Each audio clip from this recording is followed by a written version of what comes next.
Ah, ó. Oi? Deu certo aí? Deu.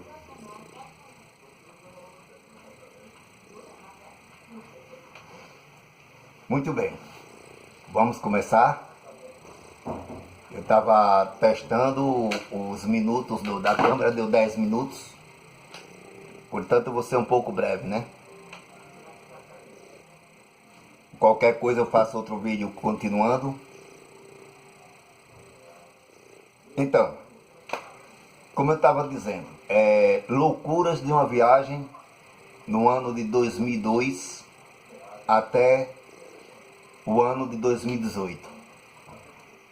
Nessa viagem, eu vou falar para vocês como é a estrada. A estrada que eu passava na BR-101 era uma estrada que tinha vez que tinha canteiro e tinha vez que não tinha canteiro. Portanto, eu quero desejar primeiramente uma boa noite a todos. Bom dia, boa tarde, não sei a que hora você vai estar assistindo esse vídeo. Então, o que eu quero falar para você é o seguinte. Vamos retomar a questão da aprendizagem do mundo. É uma aprendizagem que os nossos pais sempre falam, né? Que quando você não quer aprender aqui, você aprende no mundo. E essas são as verdadeiras questões. Aí você vai perguntar, mas e o termo de São Paulo, como ficou? O que foi que você fez lá em São Paulo? Como foi que você passou esse tempo lá em São Paulo? Respondo. Lá em São Paulo, eu só não trabalhei de locutor. Lá em São Paulo, eu trabalhei, primeiramente, de locutor. Segundo, aqui a gente chama ponzeiro, lá é padeiro. Terceiro, trabalhei em firma de higienização e limpeza. No quarto, trabalhei na prefeitura de São Paulo, numa firma chamada Florestana. É porque aqui em Natal não tem córrego, mas lá é córrego direto. Lá eu trabalhava nas beiras dos córregos, né? Minha filha, abaixa aí um pouquinho, por favor. Aí o que acontece? Aí eu trabalhei nessas firmas, né? Passei um bom tempo, trabalhei sim. Então o que acontece? A vida tem muitas histórias pra gente contar, né?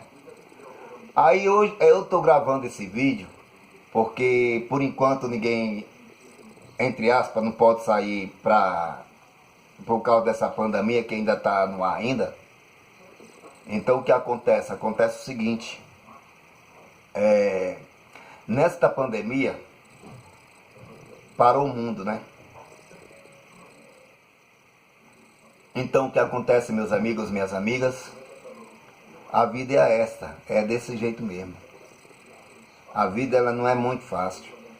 Aí voltando ao assunto de pai e mãe.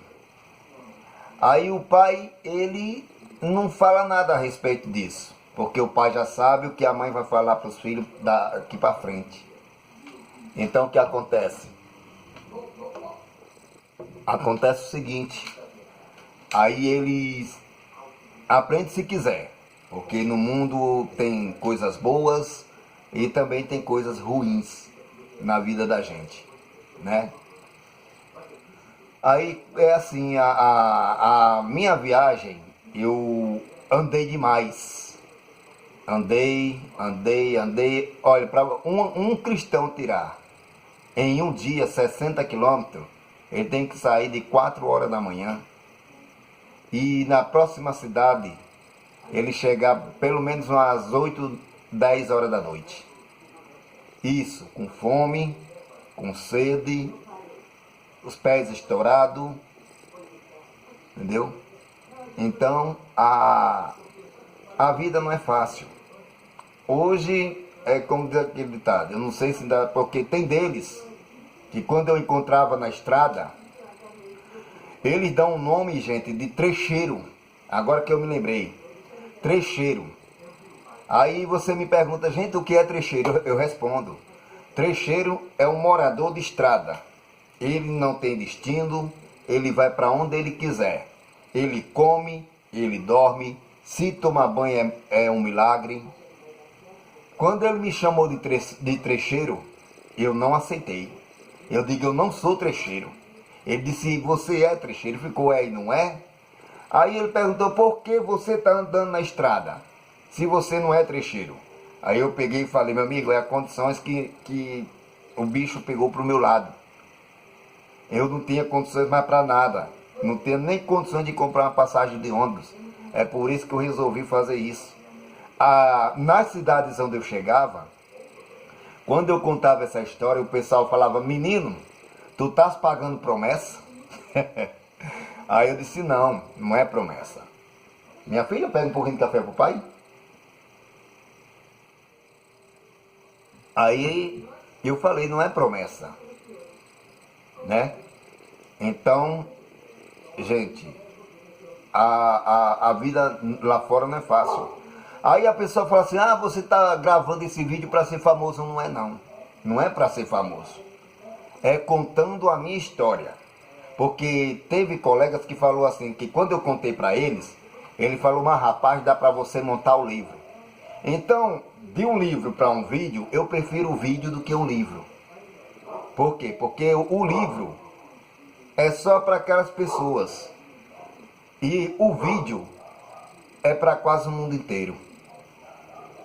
Então, eu também poderia montar um livro. Mas aí eu tinha que contar a minha história para um escritor escrever aquele livro. O tempo que eu conto aqui para vocês é o tempo que eu conto para o escritor. Porque o que eu vou falando aqui, o escritor vai escrevendo. Aí o que acontece? Aí quando eu cheguei na Estrada da Morte, eita, esse que é o, né, que é o arrochado. Aí você me pergunta o que é a Estrada da Morte. Estrada da Morte, gente, é uma estrada bem estreita. Vai um ônibus para depois passar um outro. E para você que é andarilho, vamos dizer assim, você que é andarilho, você tem que fazer o seguinte, você tem que esperar. Ou você espera ou você adianta para morrer. Por que para morrer? Porque na Estrada da Morte ela é tipo uma letra U. Uma letra U. A gente vai, faz a curva, aí não tem nem canteiro do lado, não tem canteiro do outro. Só barranco. É tipo um barranco. Então, se você for igual ônibus, é capaz de você cair de barranco abaixo. Né? É capaz de você cair de barranco abaixo. Aí o que era que eu fazia? Eu deixava os carros passar para depois eu atravessar. E atravessava correndo para sair da Estrada da Morte, né? Aí tudo bem. Aí de repentemente começou a chover. Começou a chover.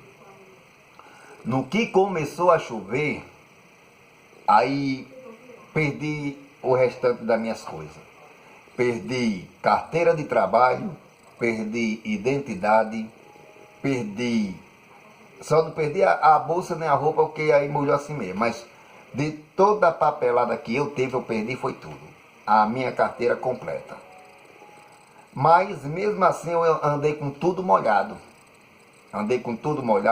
Era chuva, mas era chuva demais. Quando eu cheguei no lugar por nome de Ilhéus, da Bahia, aí foi onde eu procurei uma associação para andarilhos, que é uma igrejinha bem pequenininha que o padre ele recebe as pessoas e ali ele dá alimento, dá comida, dá dormida e também dá manutenção de remédio, né? Meus amigos, minhas amigas, quando ele viu meu pé, o padre ficou besta. O padre ficou besta. Aqui em Natal, graças a Deus que não tem esse tipo de gente, mas eu acho que aqui em Natal os padres daqui não olhavam nem para a pessoa. Mas lá em cada lugar que eu chegava, os padres olharam para mim sim. Eu não vou mentir. Tudo que eu estou falando para vocês aqui é verdadeiro. É o que eu passei. Isso que eu estou falando para você é a minha história. É por isso que na época eu não dava satisfação a pai, não dava satisfação a mãe, não dava satisfação a filho, não dava satisfação para ninguém. Como era que eu ia dar uma satisfação sem ter um telefone, sem ter uma comunicação, sem ter uma conta? Eu não tinha isso em lugar nenhum. Eu só vim me aprumar quando eu cheguei em São Paulo. Quando eu cheguei em São Paulo, que sentei naquela igreja, como eu falei no terceiro ou foi no quarto vídeo, aí foi onde as coisas foram melhorando. Ei, não é fácil não. Eu insisti, gente, eu insisti naquela loja.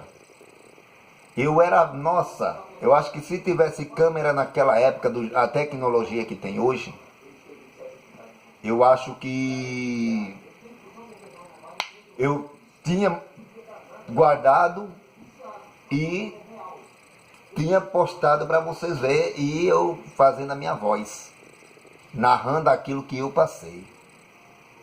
Porque às vezes a pessoa fala assim, mas rapaz, você é louco. Eu digo, não sou louco não, gente. Porque tem deles aqui mesmo onde eu moro, aqui onde eu moro, quando eu contei a história, a pessoa não acreditou. Dizia, mas rapaz, mas como é que você está vivo? Aí a questão da pergunta. Eu digo, eu estou vivo porque Deus quer. Se Deus não quisesse, eu não estava vivo. Gente, eu tive a oportunidade de ser rico. Tive. Né? Aquele vídeo antes desse que eu estava falando a respeito da riqueza, eu estava só testando a câmera. Agora eu vou falar para vocês. O cara me deu uma mala cheia de dinheiro, me deu todo o suporte que eu precisava.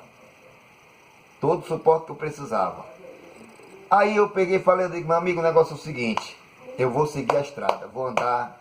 Mas rapaz, você vai deixar tudo para trás? Eu digo, vou deixar tudo para trás, sabe por quê?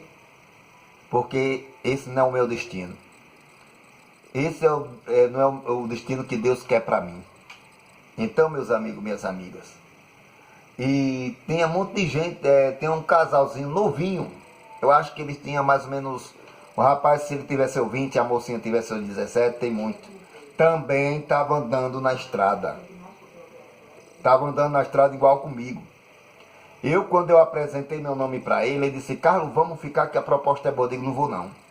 Se vocês quiserem ficar, vocês fiquem, eu vou seguir a minha estrada. Gente, eu peguei a minha bolsinha, coloquei na minha costa e fui embora. E o casalzinho ficou. Agora, me pergunta o que foi que aconteceu hoje com ele, eu não sei. Não sei. Na época era um casalzinho bem novinho, eu acho que a menina tinha 17, o rapaz tinha 20. Eu acho que eu era o mais velho de tudinho ali. Na época eu acho que eu tinha uns 25 para 27 anos por aí, se eu não me engano. Então o que acontece? O casal ficou e eu fui embora. Aí quando é mais para frente, eu encontro outra pessoa. Mas rapaz, eu vou te contar, é triste. Uma pessoa que ele era traficante.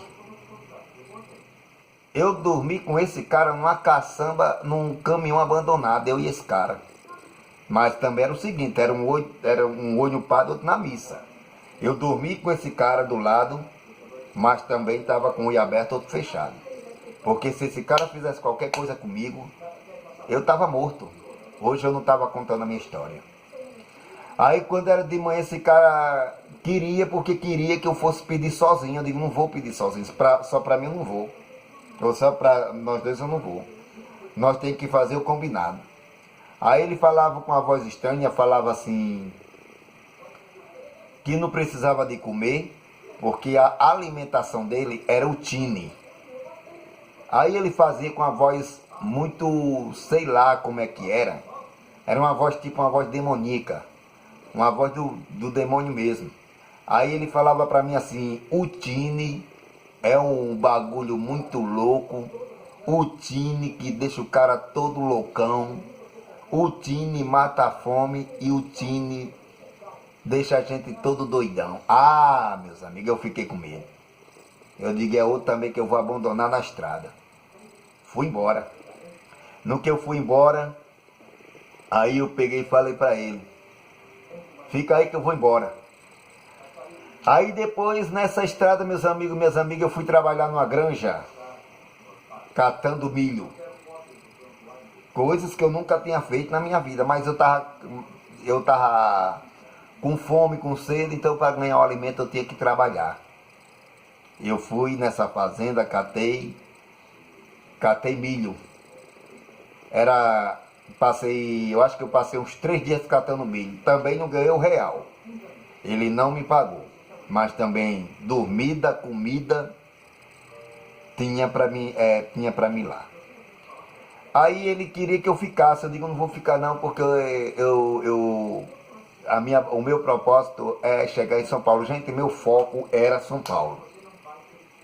Meu foco era São Paulo. Então o que acontece? Quando cheguei lá em São Paulo, rezei, agradeci a Deus por ter chegado. Fui nesse Arsenal da Esperança. Cheguei lá, era 5 horas da tarde, todo fedido, pé estourado. Gente, é muito ruim. É muito ruim. Então, meus amigos, minhas amigas,